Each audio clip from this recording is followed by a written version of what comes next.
తల్లి అమ్మా అమ్మా తల్లి ఏంటి రామి నేను అన్నం పెట్టంగానే పారిపోయింది. మన పాలన గొప్పతనం అన్న, జనాలు పారిపోతున్నారు. సరేరా ఇక్కడ ఎవరున్నారన్న? ఎవరు లేరు. అంత హైట్లో హెలికాప్టర్లోంచి మన ఎడకు వస్తే నర్సీపట్నంలో ఎవరు లేరేంట్రా? మనం ఎవరు మర్చిపోరా? ఎంత హైట్ నుంచి వస్తే ఏంటన్న, మనం హైట్ లేం కదా. నేను హైట్ లేకపోతే ఏంట్రా? రుషికొండ మీద మనం కట్టిన ప్యాలెస్ హైట్ లేదంట్రా?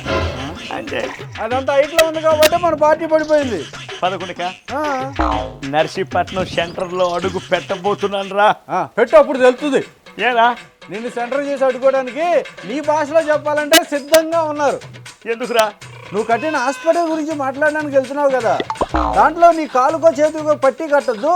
అందుకు నర్సీపట్నానికి మనం చేసిన మంచి మెడికల్ కాలేజీ కట్టించాం, దాన్ని చెప్పడానికి పోతా ఉన్నా. తప్పే. ఎందుకంటే నువ్వు మంచితనమనే మాస్క్ పెట్టుకొని వెళ్తున్నావు. మాస్కులు ఎందుకు లేవని అడిగిన దళిత డాక్టర్ సుధాకర్ చంపించిన విషయం మర్చిపోయారు అనుకున్నావా జనాలు?